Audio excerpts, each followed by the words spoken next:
Live from New Delhi, you're watching DDI India Newshour, India's voice to the world. I'm Tanvi Taneja. Coming up in the next hour. Both houses of Indian Parliament face adjournments amid ruckus by opposition. Canada's leadership in crisis again. Prime Minister Justin Trudeau acknowledges the internal strife within his ruling Liberal Party amid resignation demand by opposition.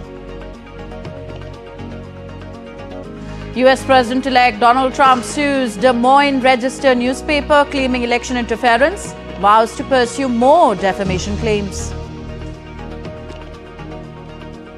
The third test between India and Australia ends in a draw in Brisbane. Ravichandran Ashwin calls time on his international cricketing career.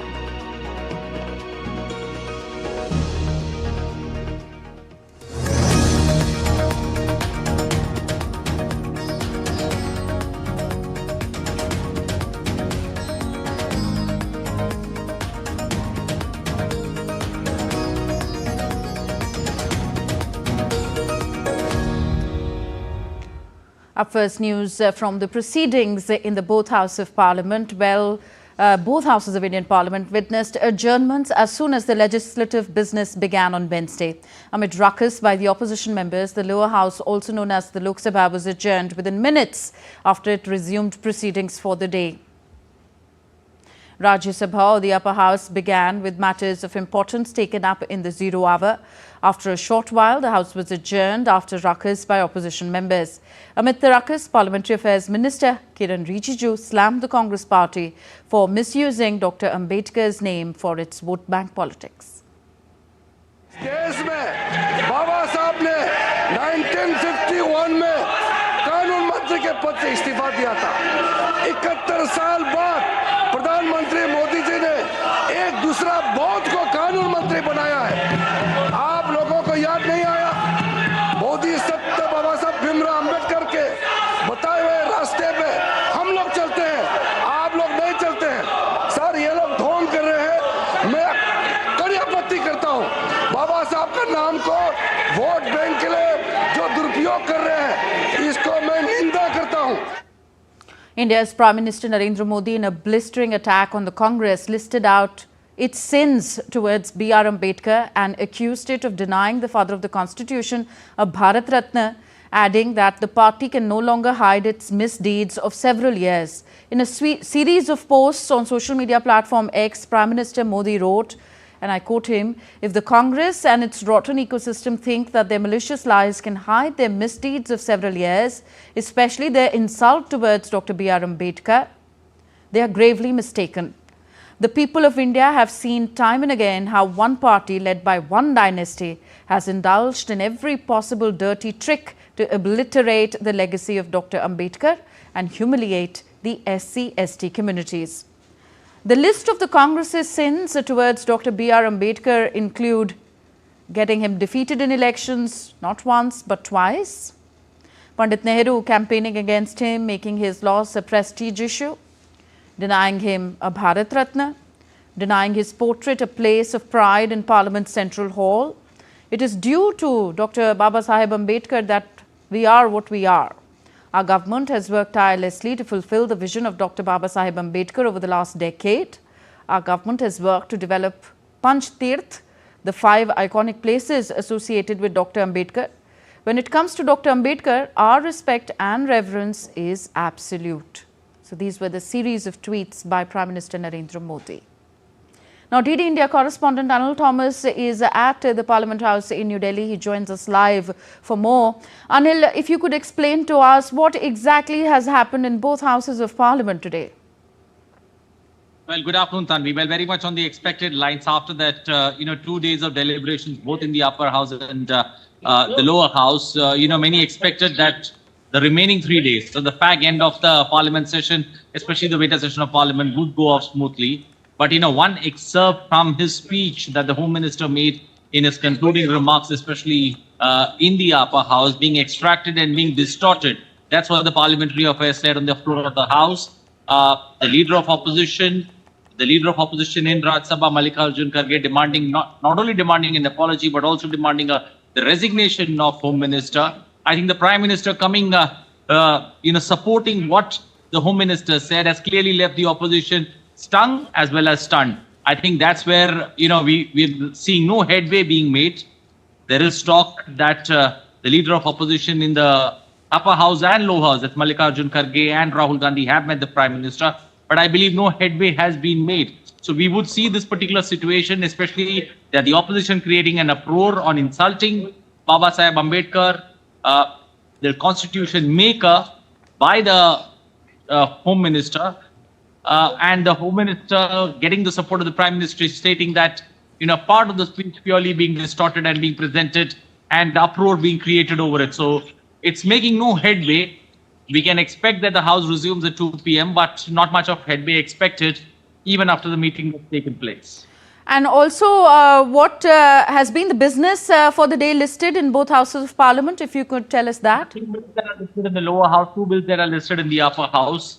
But the way the house has functioned, Lok Sabha started off, and before you could even sit down, Lok Sabha was adjourned till 2 p.m. Thanks to the uproar, the opposition, the ruckus that the opposition created. In the upper house, the chairman of the house did let the parliamentary affairs speak and put on record what exactly has happened. You just cannot protest. When you realize that this particular discussion on, especially in both the houses of Parliament, it was a need, the Congress or the opposition created the window for this particular discussion to take place. And when you realize that, you've not managed, you walk 2 steps ahead, 3 steps behind, while the treasury benches, the government have been able to put their points in a much better fashion. Rather than saying that you've lost an opportunity, you come back and pick out a excerpt from that particular speech and try to create a ruckus in Parliament. So just based on that, all the business that's been listed for the remaining 3 days, I think the mood, especially in the opposition, is now, let's, pitch on this particular point, because we have been blown away in the debate in Parliament. So we need, some kind of window where we can stick around and we can get other partners to come along with us. And I think that's where the opposition has been making a huge noise. And though there are bills listed in both houses of Parliament, no business transactions, nothing has happened till now. And we are expecting that the opposition is going to try similar tricks in the post-lunch session. It's for the government now to see that some kind of headway is made and we're able to see some business transactions in the remaining 2.5 days of Parliament. Okay, thank you. Thank you, Anil, for all those updates.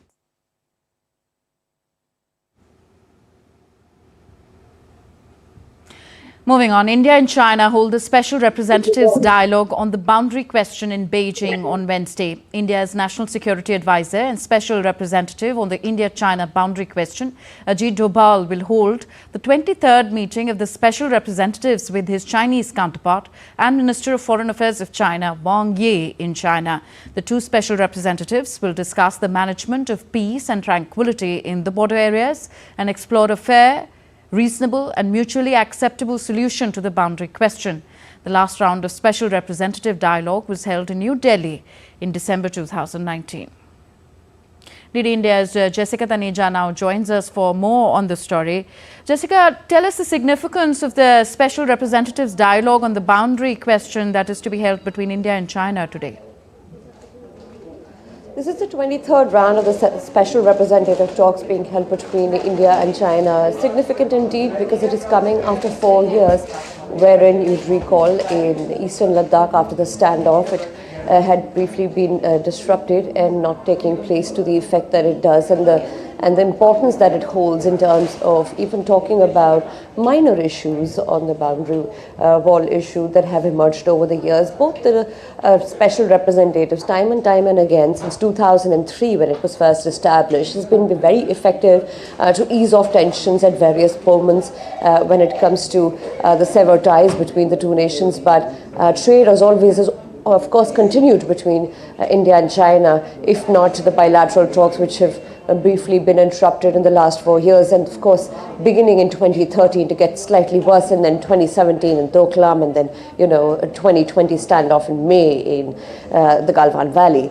So once the restoration of peace and tranquility that prevails on the border, the 2 sides resumed this dialogue and this meeting, so to further enhance the ties of the two nations, as was agreed during the Kazan summit earlier this year in October, which was then followed by an October 21st agreement on the disengagement and patrolling of the areas that was agreed upon and was the status quo prior to 2020. Okay, this special representative dialogue is being held after a gap of 5 years. The last one was held in December 2019. Can we expect more frequent such meetings in the future?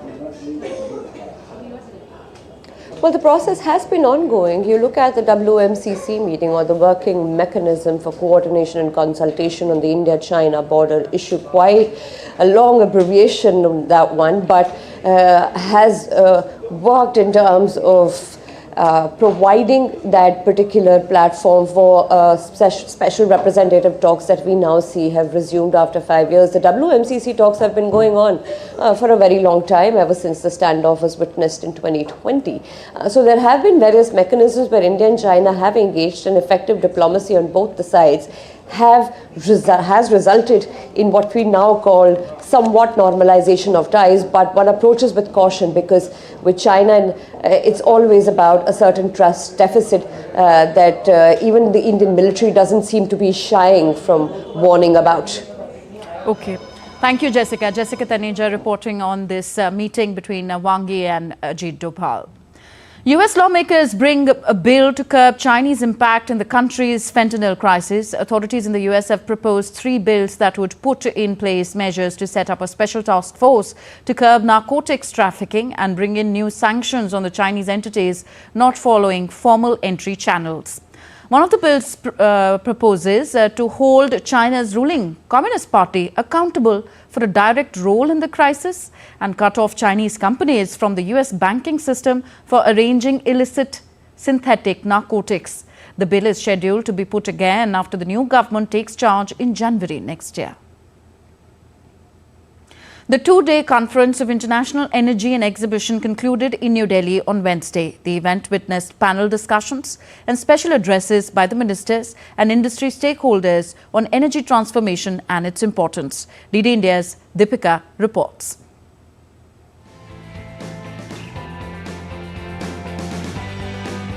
The 5th edition of International Energy Conference and Exhibition concluded on Wednesday in New Delhi after witnessing 2 days of global dialogue on energy transformation. The second and the last day witnessed the participation of industry stakeholders who exchanged their thoughts and ideas on the subject, empowering manufacturing, driving innovation, and global competitiveness. Speaking on the occasion, Dr. D. Sai Baba, Joint Secretary, Ministry of Power, stressed on the importance of energy and its transformation.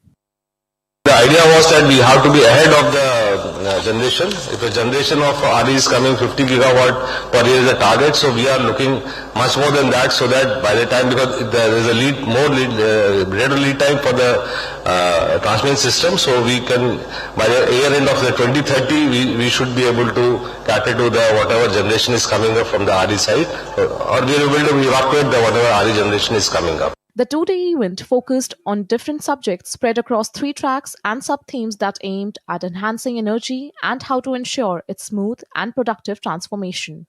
The event also showcased an exhibition by industry stakeholders who showcased their bit of contribution towards energy transformation. Deepika Mehto's report for DD India.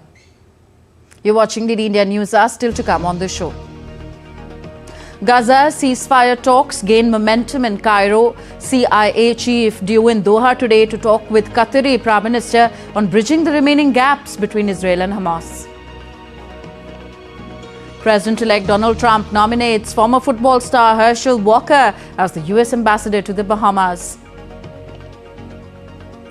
And Russia accuses Ukraine's allies of approving war crimes by remaining silent on the killing of its chemicals weapons chief in Moscow.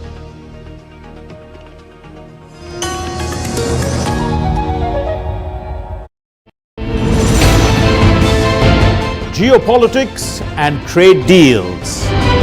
Economic challenges amid development. Hard work and the path to prosperity. It's the economy always. between Walker's money is what money does and says supply creates its own demand, between the bulls pulls and bears tears. When supply chains globalization and India rises to the podium. We'll get you centered with the economic brief at 8 p.m. every Thursday on DD India.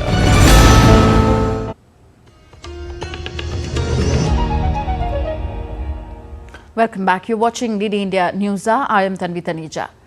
An agreement between Israel and Gaza putting an end to the 14-month-old conflict and release of hostages could be signed in the coming days as talks in Cairo make progress. The sources said that a ceasefire deal could be days away that would stop the fighting and return hostages held by Hamas in Gaza in exchange for Palestinian prisoners held in Israeli jails. The US administration, joined by mediators from Egypt and Qatar, are making intensive efforts in recent days to advance the talks before President Joe Biden leaves office next month. Meanwhile, CIA Director William Burns, a key US negotiator, is also set to meet the Qatari Prime Minister Sheikh Mohammed bin Abdul Rahman Al Thani in Doha on Wednesday on bridging the remaining gaps between Israel and Hamas.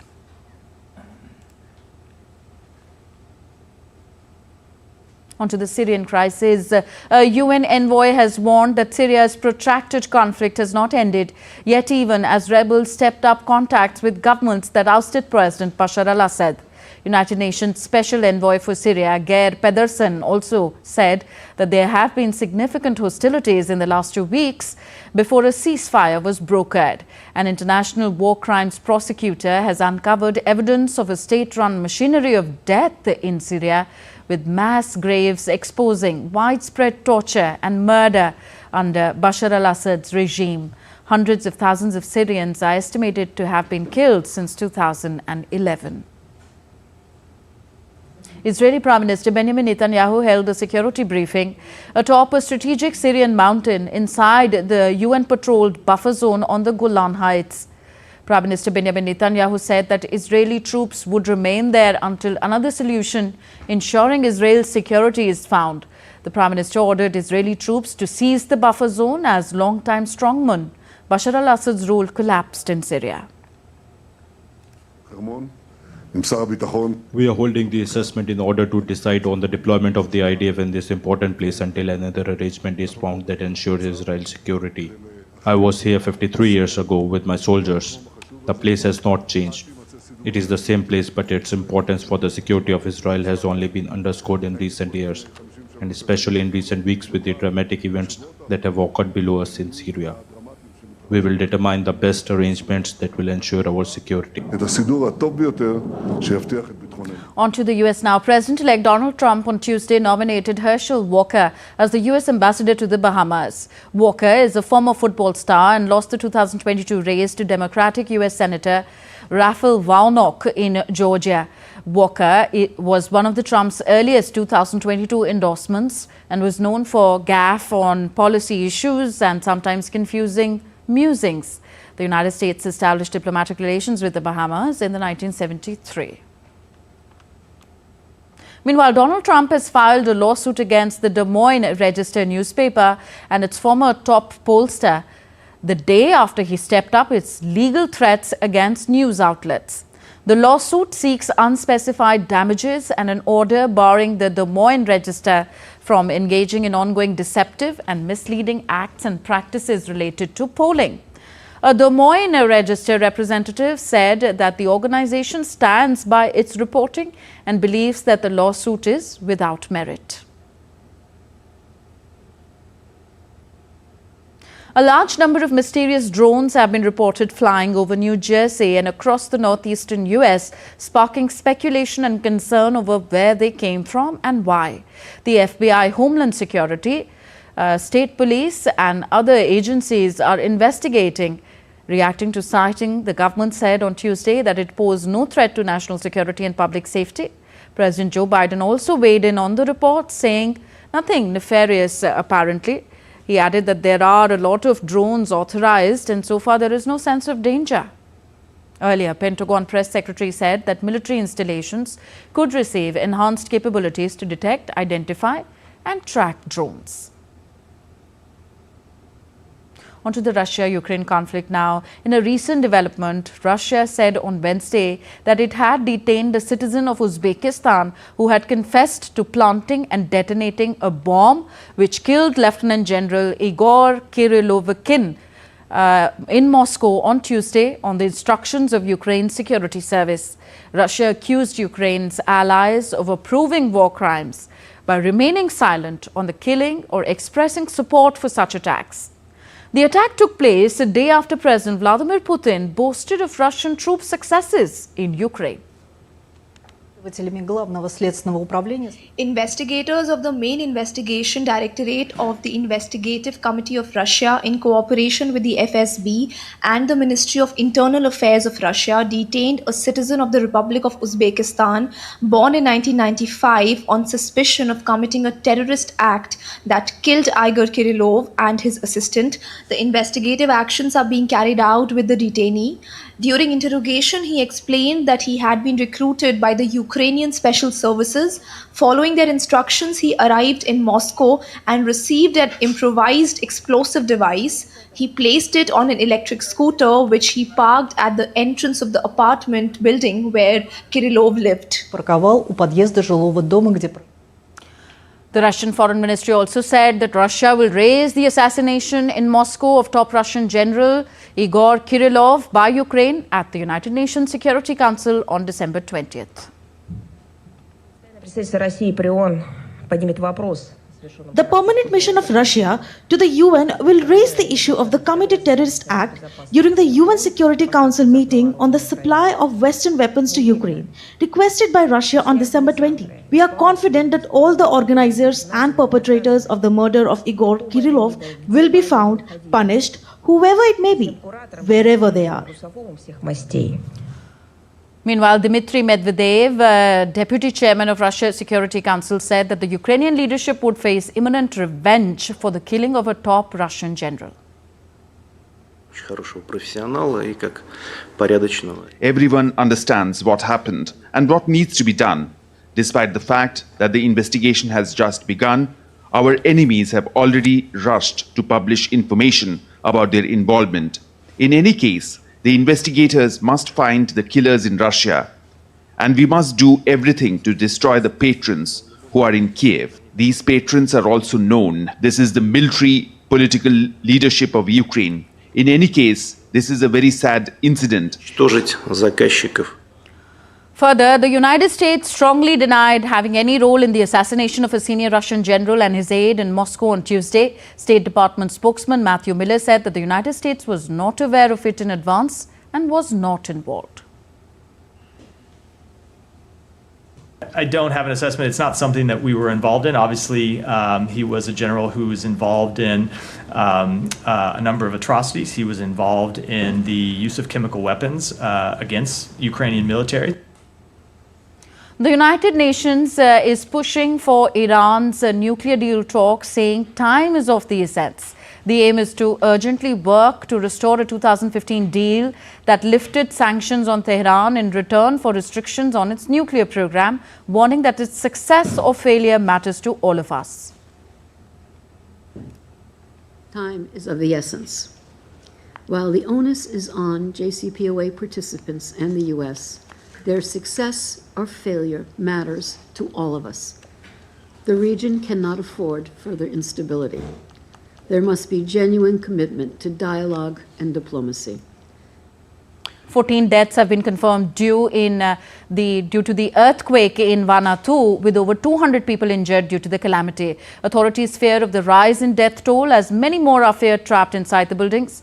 One of the imminent problems is contaminated water causing diarrhea in children.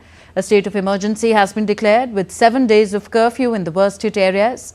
Eric Dupere, UNICEF's chief of field office in Vanuatu, spoke about the extent of destruction caused by Tuesday's massive earthquake.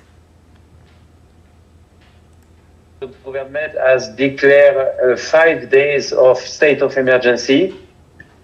UNICEF, we are working with the government to look at many issues related to children. So, for instance, just after the earthquake, we were at the hospital assisting in providing first aid kits tense also because the hospital has been damaged and the structure is questionable. People don't want to go inside, so tense.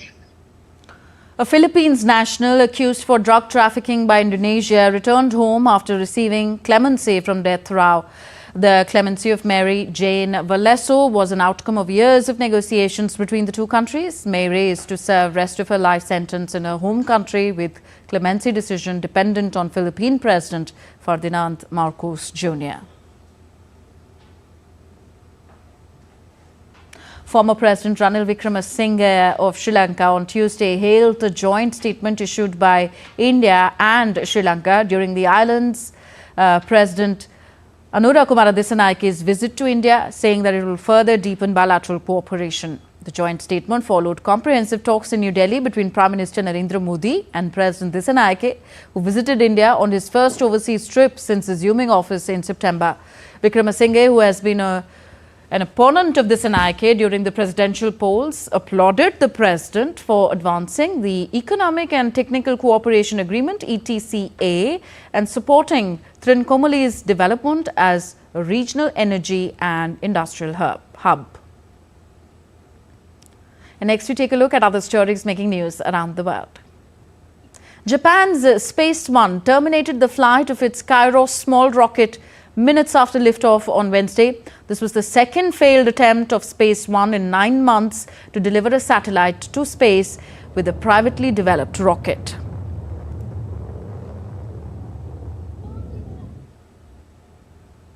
Japan set a new annual record for visitor arrivals with 1 month to spare as the weak yen helped propel the nation's tourism boom. As per official data, November saw 3.19 million foreign visitors for business and leisure, bringing the total for 2024 so far to 33.4 million. That eclipsed the previous annual record of 31.9 million set in 2019 before the COVID-19 pandemic shut global borders. Women weavers in southern Morocco are struggling with low wages amid ancient craft. The craftswomen continue to uphold the age-old tradition of carpet weaving, a craft that has been passed down through generations. Despite the intricate skill required, many of these women find themselves accepting meager wages for their work. The region, particularly the mountain villages surrounding Taznakt, is renowned for its Art Ozankit carpets.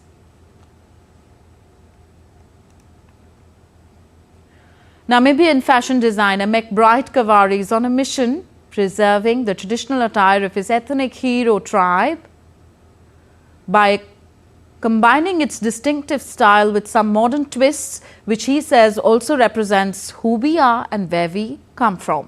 The Herero are a relatively small group with only around 179,000 remaining, less than 6% of the population.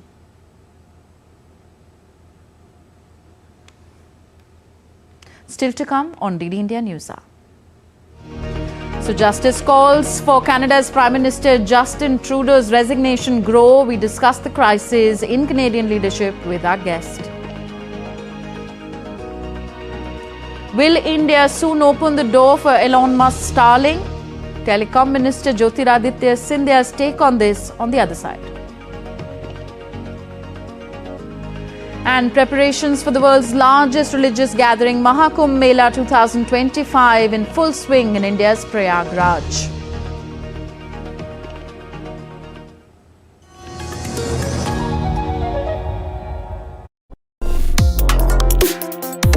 Complex issues, hidden agendas, twists and turns, strategic games. We think all dots are linked. We just need to connect them. Join me every week as I connect the dots to unravel hidden designs in statecraft, mysteries, and decode issues that matter to you. Watch Connecting the Dots with me at these times on DD India.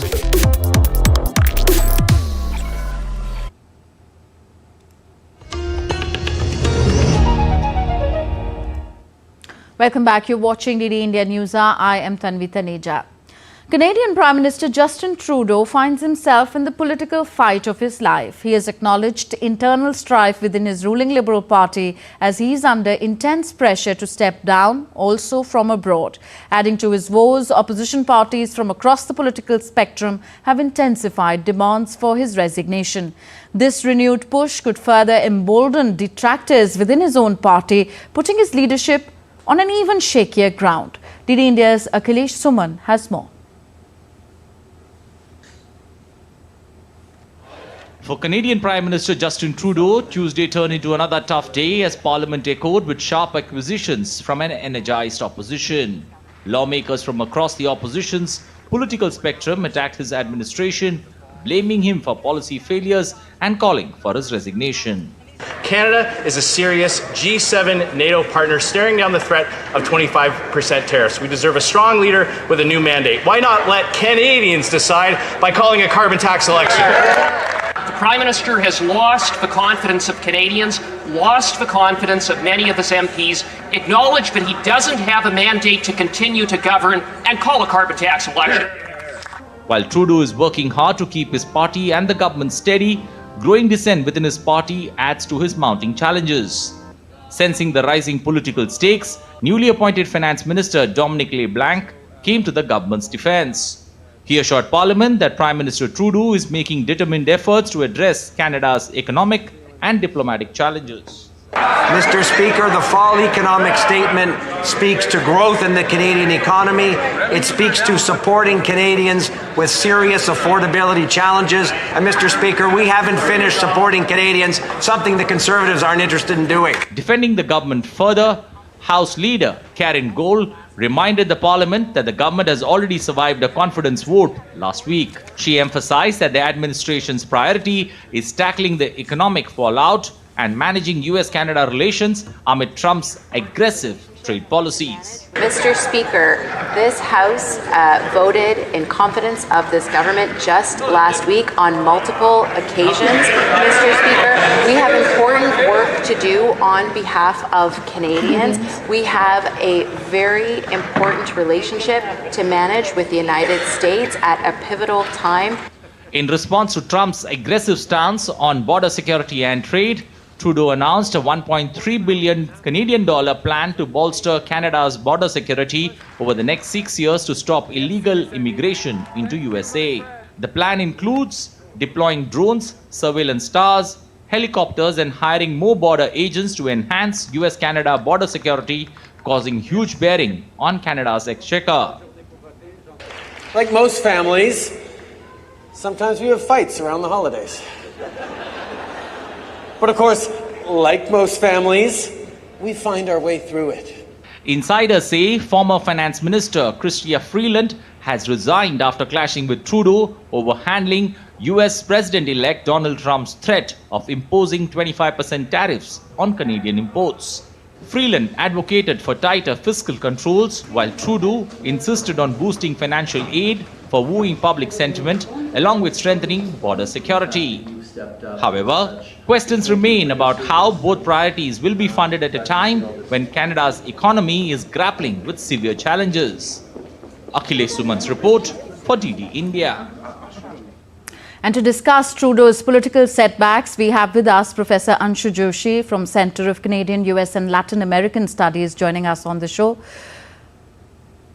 Welcome, ma'am, on the program. So to start at possibly the beginning of the current leadership crisis in Canada, was the Canadian Finance Minister's resignation, apparently over a policy clash, really also part of a strategy to possibly replace Trudeau as Liberal Party leader and then the Prime Minister? I don't think so. It would be very early to speculate such kind of things. You have to look into the events that have got unfolded in past couple of days. And both when we look at the internal politics of Canada, where Trudeau is getting a growing pressure not only from his own people, his own Liberal Party members to resign, he is becoming unpopular as the leader of Canada day by day among the common people also. because of his unpopular economic policies, because of the current economic situation in Canada, wherein it is grappled among various economic challenges. There is a state of high inflation and people are not happy. On the other hand, Trump also had warned Canada of steep tariffs, and that actually became a reason for the current, or we can say now the ex-finance minister Chrystia to resign. And just before that, the housing minister also in the Trudeau's cabinet had resigned. And both the ministers have vocally criticized Trudeau's policy. And on the other hand, we can see that how, because of the decisions that he is taking, as in his foreign policy, are also making him quite unpopular, not only in Canada, but also internationally. So there are a couple of elements together, and that is why I think now Trudeau is getting this pressure from his own party to resign, so that an interim prime minister could be appointed before the elections in Canada due in October 2025. So why are legislators from within Canada's ruling Liberal Party complaining about Trudeau's leadership? What are their specific complaints, and also what are the specific policy failures for which the opposition is attacking Trudeau? So by and large, at the moment, right now, the reason for which he is being forced to resign from his position lies in the economic policies. So the kind of policies he adopted, and in past couple of years, we have seen that actually he is in pressure. So he is running a minority government. We have to understand that it is not a government of full majority, and the reason for this also, actually his party members are now calling, as in Trudeau, a reason for that because he called for the early elections. And then he was overconfident, and last time he could make minority government, so he had to take support from this NDP, New Democratic Party, which is constituted of the leaders who are Khalistani supporters. And that is the reason when we look at his foreign policy, he became really unpopular, because the kind of stand he took for extremist issues, and when we look from India's point of view, actually not only made him unpopular, but India-Canada relations also went for a tiff, and the relations are in a worst state at the moment.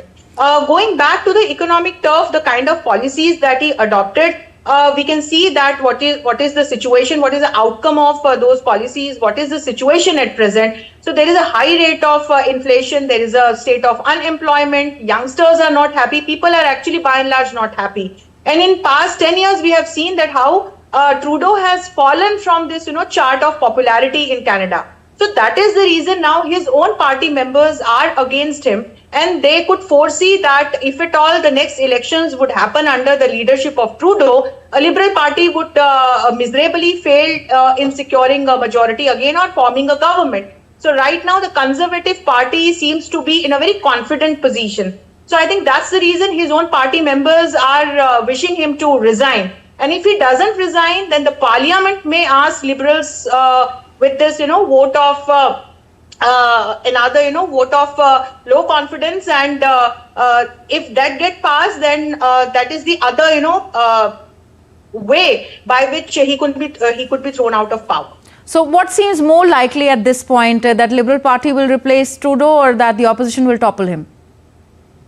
It's very hard to say at the moment, because we have seen that how Trudeau has tried everything, and he has not left any stone unturned. And I had written this point in my column a couple of months ago, when he was openly supporting the extremist leaders who are posing a critical challenge to the internal security of India, and India-Canada relations were going for a toss.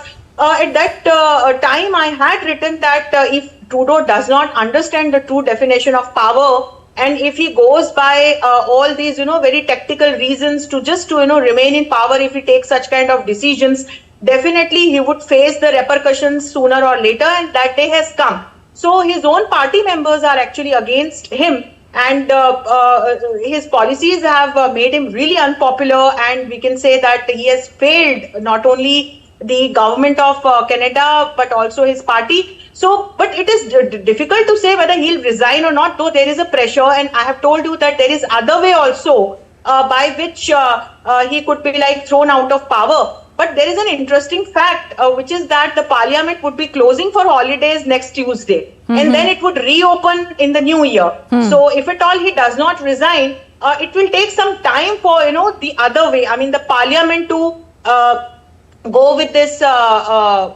another, motion. Yeah, so probably Trudeau will get some time to recalibrate his strategy. We leave it here. Thank you very much, Professor Anshu Joshi, for all that analysis on this subject. Moving on, India's President Draupadi Murmu arrived in Hyderabad on Tuesday as part of her winter sojourn. At a function held at the Bolaram Rashtrapati Nilayam, President inaugurated the locally established Mitti Cafe, cafeteria and a souvenir shop there. The President also laid the foundation stone for the construction of a park at Rashtrapati Nilayam. She also inaugurated the Vermi Compost Centre set up in the Rashtrapati Nilayam premises.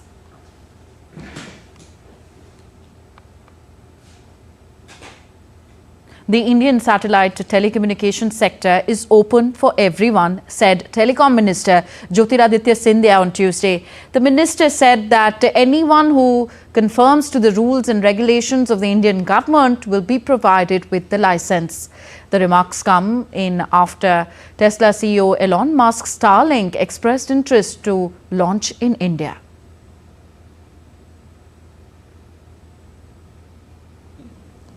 Be it anyone will have to apply for a license, provided they conform to all the regulations and requirements of the Indian government. They certainly will be awarded a license. Post obtaining a license, they also have to get space approval from our organization, which is InSpace, because that allows for the orbital capacity of that entity's satellites to orbit the Earth. And finally, following the first two prerequisites, spectrum will be assigned administratively at a price which is not determined by this ministry, but will be determined by the TRAI. The 4th National Exports Competitiveness Summit 2024 took place in New Delhi today, bringing together key stakeholders to discuss the future of India's exports and the steps needed to enhance competitiveness in the global market. While speaking at the event, Sanjay Kumar Agrawal, chairman of the Central Board of Indirect Taxes and Customs, Government of India, stated that India's ambition to become a global export powerhouse is no longer a distant dream. India's vision to emerge as a global export powerhouse is no longer just a distant dream, but a well laid out goal. India now aspires to make for the world and stands strong with the ambition of raising our share in global exports from $788 billion to $1.36 trillion. Now let's take a look at other stories making news in India. In a joint operation, the Indian Army along with Jammu and Kashmir Police carried out a search operation in the Kupawada district, recovering arms and ammunition and narcotics. The Army and J&K Police recovered 4 pistols, 6 pistol magazines, 4 kilograms of narcotics and other incriminating materials. The Chenab Corps of the Indian Army reiterated its commitment to a terror-free Kashmir. Indian naval ship Nirdeshak, a voyage of innovation and self-reliance, will be commissioned today at the naval dockyard in Visakhapatnam. The second survey vessel large is a part of a 4-ship project and a testament to India's growing stature in indigenous shipbuilding. The 3,400-ton vessel represents a synthesis of engineering precision and operational versatility. The preparations for Prayagraj Mahakumbh 2025, the world's largest religious gathering, are in full swing in India. Scheduled from January 13th to February 26th next year, the grand event symbolizes India's rich cultural and spiritual heritage, attracting millions of devotees from across the world. Preparations are also in full swing in India ahead of the Christmas festival. Markets in the South Indian city of Kottayam are decked up with Christmas decorations. People have begun decorating their homes with colourful Christmas stars and trees. Still to come on DD India Newshour. All eyes on the US Federal Reserve's guidance for 2025 today.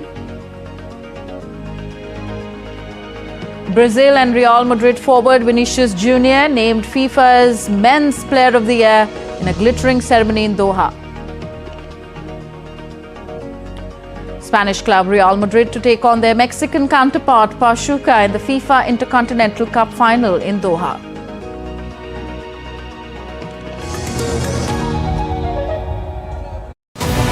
This week on Defense Dynamics, we will talk about the exercise which exposed J-60's capabilities, nullifying tall theoretical claims of the Chinese. We'll tell you why newly commissioned INS Tushil underscores strong India-Russia strategic ties and strong friendship apart from building a strong blue water navy. We will also discuss Russian fighter Su-57, which has been in news and creating a buzz. All this and much more on Defense Dynamics every Wednesday at 8 p.m. IST only on DD India.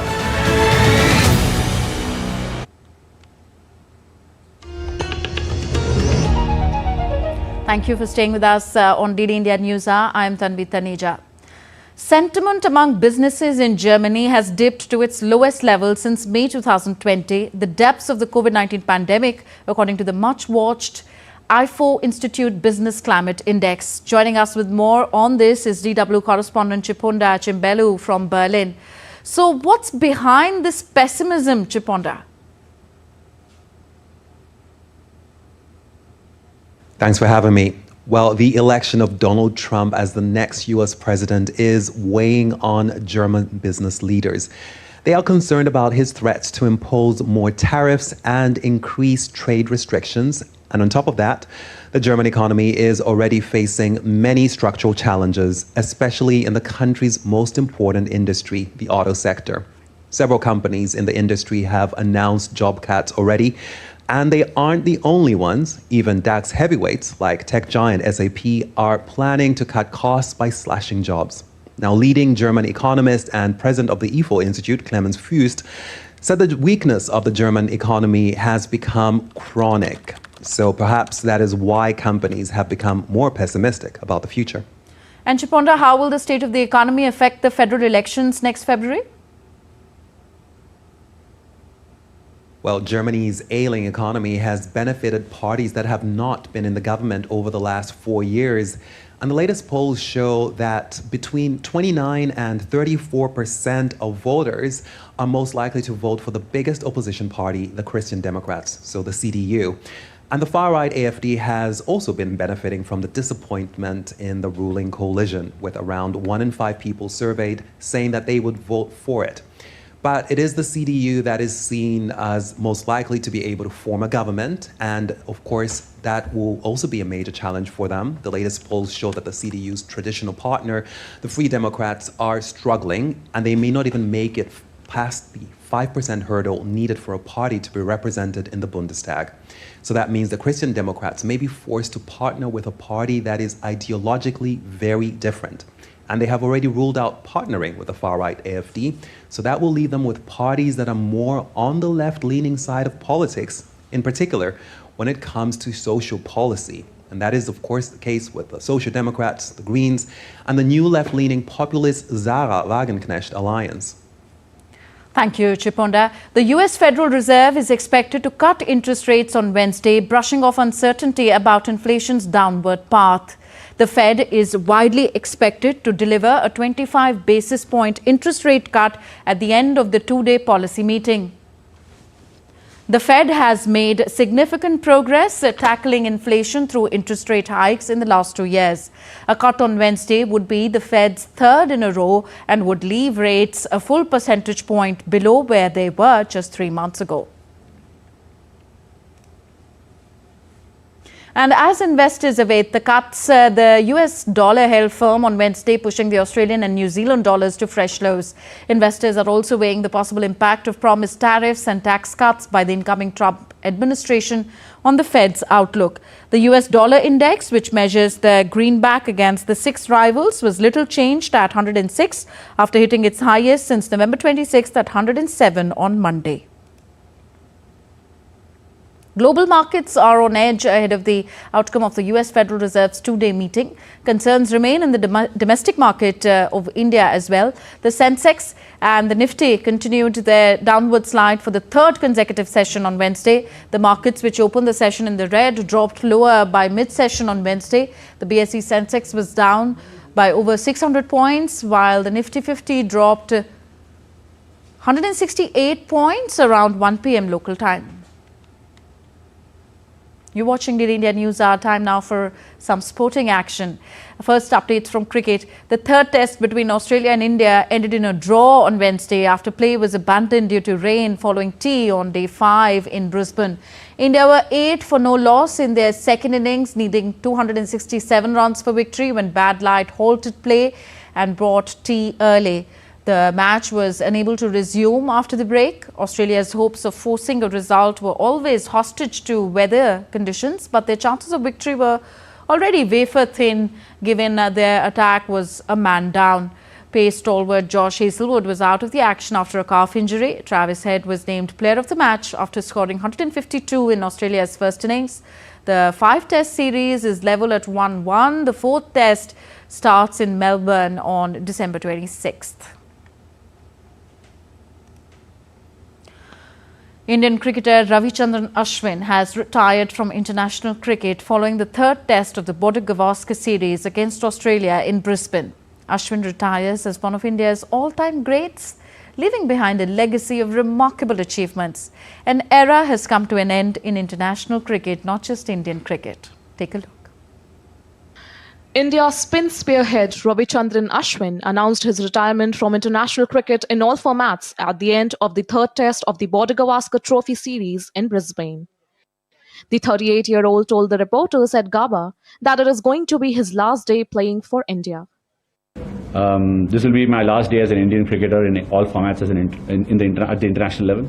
I do feel there's a bit of punch left in me as a cricketer, but I would like to expose and probably showcase that in club level cricket. Indian cricketer Virat Kohli extended his wishes in a tweet. He said, "I have enjoyed every bit of the journey with you, Ash. Your skill and match-winning contributions to Indian cricket are second to none, and you'll always be remembered as a legend of Indian cricket." Ashwin ends his test cricket at a remarkable note. He is India's second highest wicket taker in the format with 537 wickets from 106 tests, only behind Anil Kumble, who finished with 619 wickets from 132 tests.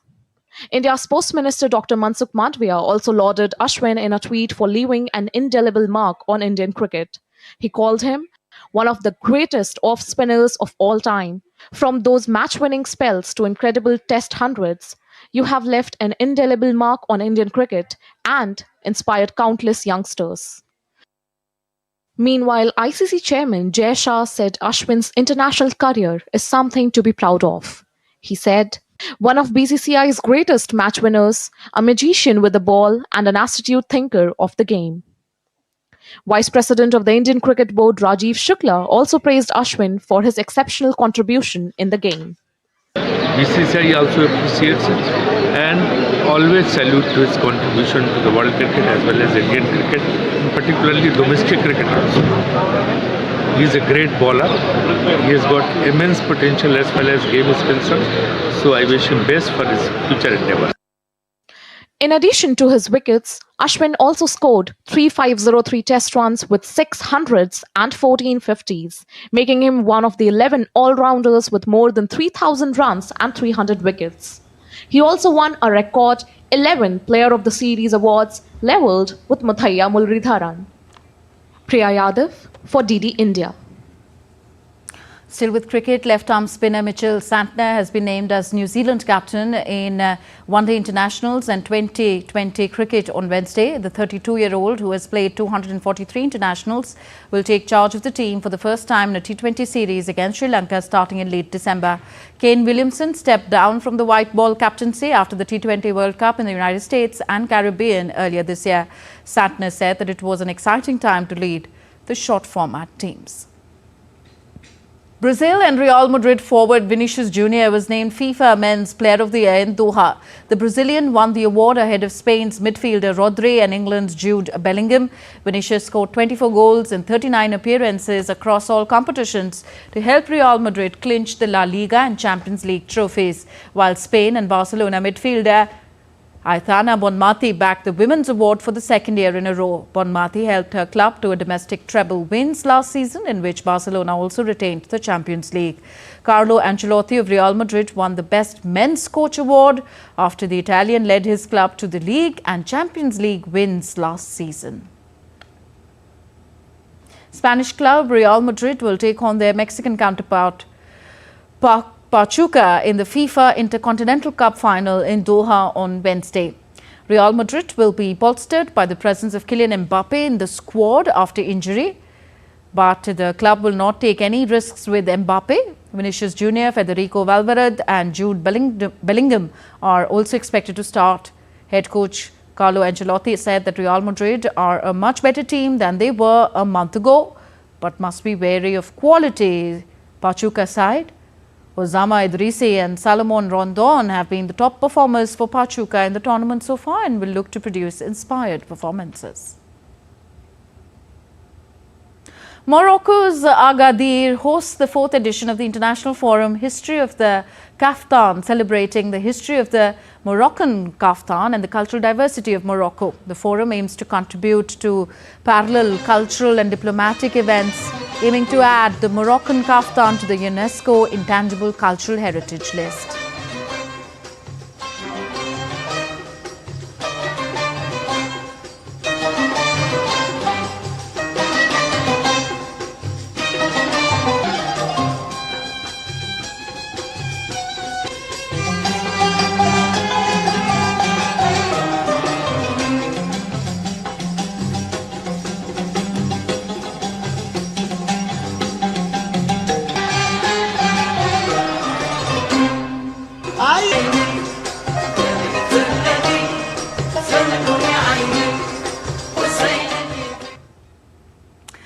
All right, that's it in this broadcast. But before we go, India's public broadcaster Prasar Bharati has recently launched Waves, entering the field of OTT platform. Waves provides a complete infotainment ecosystem to digital media and OTT audiences. If you want great content for free, you can download Waves today.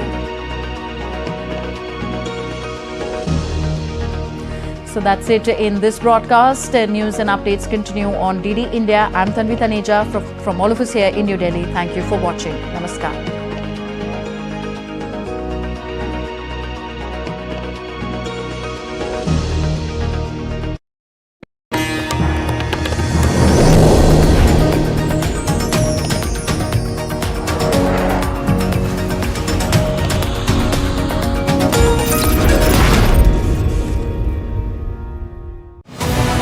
This week on Defense Dynamics, we will talk about the exercise which exposed J-60's capabilities, nullifying tall theoretical claims of the Chinese.